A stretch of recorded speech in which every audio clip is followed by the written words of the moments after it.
Hey guys, Kevin here in Japan for a walk at night, early evening, and I got a question from Andrew. And Andrew's from Canada, and Andrew just got accepted to the JET program, so congratulations, Andrew. And Andrew is going to be a JET, and his question was, he asked, how do you go about maintaining your health care and other social services from Canada when living abroad? Very interesting question. I don't think I've been asked this one before in all the years I've been living abroad.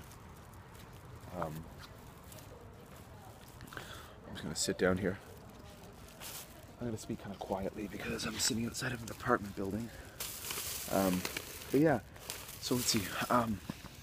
Okay, I'll try to speak of what I know, which could be dated knowledge. I've been living abroad for a long time. But as far as I know, you only have Canadian. Now, if you're a Canadian, you have universal health coverage. That means you have everything's free, right? Heart surgery, broken leg, you're sick, all that stuff's free. Dental's not free. Medication often isn't free. But I'll speak about the province of Ontario.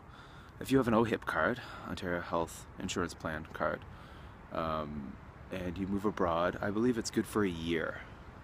Like maybe one calendar year from when you leave. And after a calendar year of you living abroad, I think you were declared by the Canadian government a non-resident of Canada. So you're a citizen, but you're not a resident. You have to live in Canada to be a resident. I think you have to live in Canada 6 months of the year. 6 months a year? 5 months a year? So for example, like snowbirds. Why snowbirds? So the old people who go to Florida and Arizona, they come back to live in Canada for a few months a year because they need to do that to maintain their Canadian health coverage and their social security and all that stuff. I'm having a nice beer.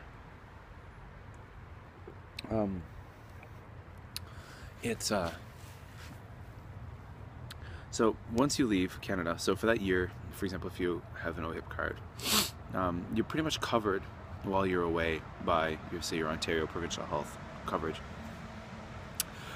Definitely, if you're a JET, you're going to be getting Shakai Hoken, which is, I think, this is a full government health insurance, a Japanese health insurance with pension plan and social security and all that stuff, which is great. That's going to cover 70% of any medical bills you'll have if you're in Japan. A lot of people who are working as teachers for private schools don't have that, even though they're supposed to by law. The way it works with the Shakai Hoken, by law, every employee of a company is supposed to have that. You pay 50%, your company pays 50%, but a lot of companies, really sleazy, they don't want to pay that 50%, so they will lie to you and say that they don't give it to you, it's not for foreigners, it's not for Japanese people, blah, blah, blah, blah. But, so if you're a JET though, you'll have it because you're working for the federal government of Japan.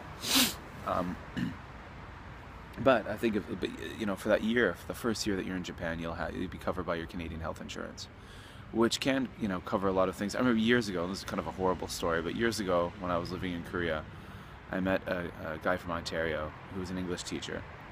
And like many people do who go to Korea, they foolishly buy unlicensed motorcycles or scooters. And these are often people who don't have a motorcycle license back home.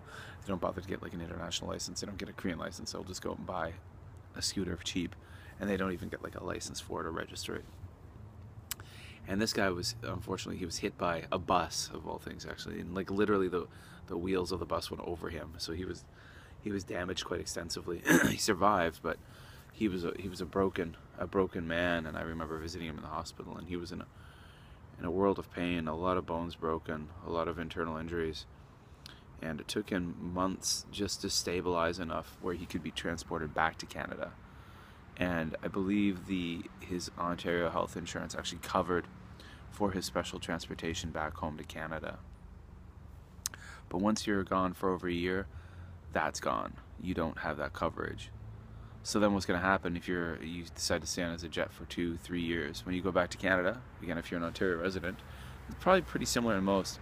You'll have to go back to a government office like Service Ontario and reapply for your Ontario provincial health card, and you will have to prove that you're a resident of Ontario. So for example, you'll have to give them like an address, a hydro bill, No, I'm sorry. That's if you want to get a phone, maybe. What you're gonna do is, so as soon as you get back, even if you're just staying at your parents' house or a family member's place or something, you're gonna have to give them an address, like a mailing address and stuff, and say this is where I live. And I think it takes 90 days, 3 months for it to process. You're not declared a resident until you've been living back in Canada for 3 months, and then after that. So what I would recommend, you're gonna get charged even if you're a Canadian in Canada and you get sick or really hurt and you've got no medical insurance, and that happens. You might have to pay for it. So what I recommend you do, and last time I went back to Canada, when I went to University of Ottawa after teaching in Korea, I got travel health insurance for 3 months. So before I came over, I got travel health insurance to cover my medical for 3 months until my Canadian health insurance went through and I was declared a resident again. So there you go.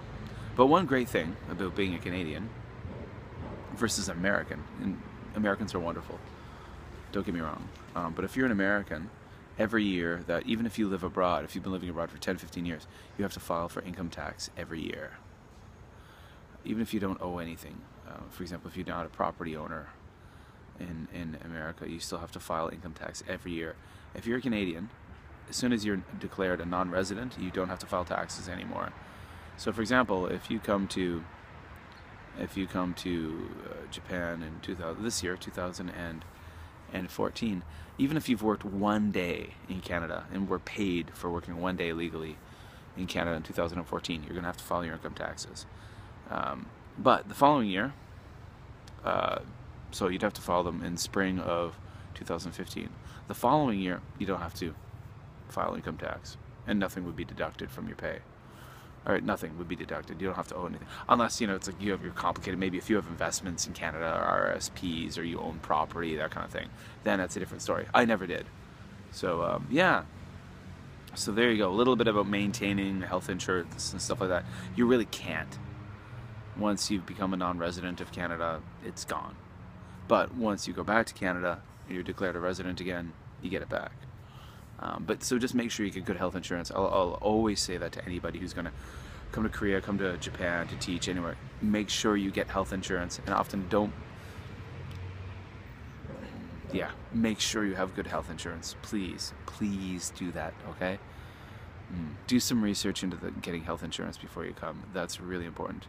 Again, if you're a jet, you got nothing to worry about. You're going to be taken care of, so don't worry. Because you're working for the Japanese government, so you're set, you're good. Alright guys, Kevin in Japan here on a Saturday night, having a beer, making some videos. Take care, and I will see you soon. Go check the links below. Go subscribe to the Just Japan podcast. Really cool podcast about Japan, links below. It comes out every week. There might be 2 episodes this week. Alright, so I'll see you guys, and have a wonderful day or night wherever you are.